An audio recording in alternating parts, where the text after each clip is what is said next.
कहते हैं कि लोक कथाओं में कहीं ना कहीं सच्चाई छुपी होती है। उनमें इतिहास और तथ्यों का समावेश भी होता है। इन्हीं लोक कथाओं में कुछ ऐसे प्राणियों का भी वर्णन मिलता है जिनकी कहानियां हम बचपन से सुनते आ रहे हैं। आइए आज जानते हैं दुनिया भर की लोक कथाओं के कुछ ऐसे ही प्रसिद्ध जीवों के बारे में। ड्रैगन का जिक्र बहुत से देशों की लोक कथाओं में मिलता है, विशेषकर चीन में। लोक कथाओं के अनुसार ड्रैगन बहुत बड़ा सांप और छिपकली जैसा दिखने वाला जीव है जिसके पंख, सींग और 4 पैर होते हैं और मुंह से आग छोड़ता है। कुछ देशों के लोक कथाओं में इसे बिना पंख के बताया गया है, जबकि किसी में इसे दानव के रूप में दर्शाया गया है और कहीं इन्हें पूजा भी जाता है। बहुत से लोक कथाओं में माना गया है कि ड्रैगन काल्पनिक जीव नहीं बल्कि प्राचीन काल के बड़े सांपों और डायनासोर की तरह विलुप्त हो चुके जीव है, लेकिन इन सब का कोई ठोस सबूत ना होने के कारण ये रहस्यमयी और काल्पनिक जीव बने हुए हैं। यूनिकॉर्न एक ऐसा काल्पनिक जीव है जो घोड़े या बकरे की तरह दिखता है, जिसका शरीर का रंग सफेद होता है और माथे पर एक बड़ा सा सींग होता है। यूनिकॉर्न का जिक्र बहुत से देशों के पौराणिक कहानियों में भी मिलता है, इसीलिए इसे एक पवित्र जीव कहा जाता है।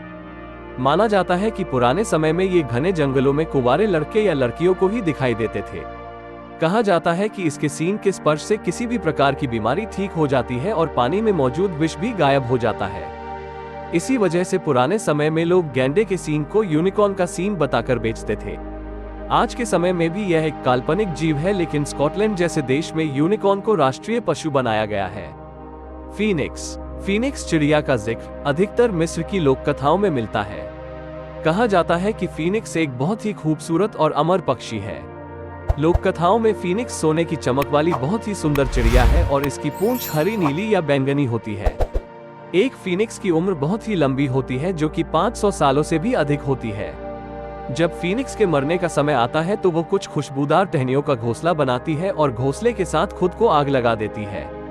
इसके बाद इसकी राख से ही नए फीनिक्स का जन्म होता है, जिसकी उम्र भी पुराने फीनिक्स के जितनी ही होती है और मरते समय यही क्रम दोहराती है। इसीलिए इन्हें अमर चिड़िया बताया गया है। वैम्पायर को इंसानों का खून चूसने वाला जीव माना जाता है। किसी एक देश में ही नहीं बल्कि बहुत से देशों में वैम्पायर के अस्तित्व पर विश्वास किया जाता है और वैम्पायर से जुड़ी कहानियां भी मिल जाती हैं। अधिकतर देशों में वैम्पायर को लेकर यही माना जाता है कि ये रात के समय अपनी कब्र से बाहर आते हैं और लोगों का खून पी जाते हैं। माना जाता है कि यदि किसी इंसान को वैम्पायर काट ले या कोई बच्चा दांत के साथ पैदा होता है तो वह वैम्पायर बन जाता है। वेयरवुल्फ माना जाता है कि वेयरवुल्फ ऐसे इंसान होते हैं जो भेड़िया में बदल जाते हैं। बहुत से देश हैं जहां वेयरवुल्फ को असली माना जाता है और इनसे जुड़ी बहुत सी कहानियां भी मौजूद हैं। माना जाता है कि कोई भी व्यक्ति वेयरवुल्फ तब बनता है जब उसे या तो कोई श्राप मिलता है या उसे कोई दूसरा वेयरवुल्फ काट ले या नाखून से वार कर दे। कई देशों में तो यह माना जाता है कि वेयरवुल्फ मरने के बाद वैम्पायर बन जाते हैं। अगर किसी इंसान को लगता है कि वो वेयरवुल्फ है तो इसे लाइकेंथ्रोपी कहा जाता है। बहुत से देशों में भेड़िया मानव से जुड़ी प्राचीन समय की बहुत सी कहानियां हैं, लेकिन पुख्ता सबूत आज तक नहीं मिल पाया है। यही कारण है कि यह भी काल्पनिक जीव ही माने गए हैं। मरमेड जल परियां ऐसे समुद्री जीव है जिनका ऊपर का शरीर इंसानों का और नीचे का शरीर मछलियों का होता है और इनके पास कुछ शक्तियां भी होती है। बहुत से देशों के पौराणिक कथाओं में जल परियों का जिक्र मिलता है। कहा जाता है कि जल परियों को गाना बहुत पसंद है, इसलिए ये कभी समुद्र में गाते हुए दिखाई देते थे। जल परियों की उम्र बहुत लंबी होती थी, लेकिन इंसानों की तरह इनमें आत्मा नहीं होती। बहुत से कथाओं में जल परियों और इंसानों के प्यार और शादी की बात भी बताई गई है। कहा जाता है कि कुछ जल परियां अच्छी होती थी तो कोई बुरी। समुद्र में होने वाली घटनाओं जैसे कि सुनामी, तूफान या किसी का डूब जाना, इन सब को जल परियों से जोड़कर देखा जाता है।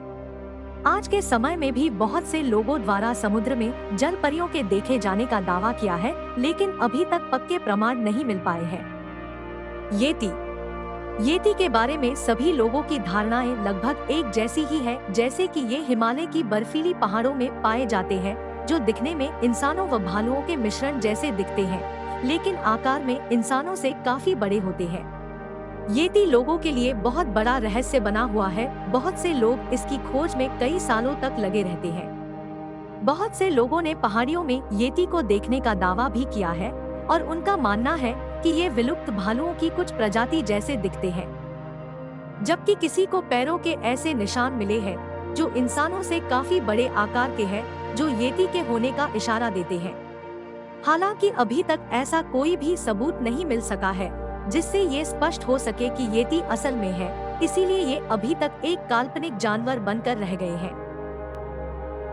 ऐसी ही ज्ञानवर्धक और मजेदार वीडियोस देखने के लिए हमारे चैनल को सब्सक्राइब करें और बेल आइकॉन को प्रेस करना ना भूलें।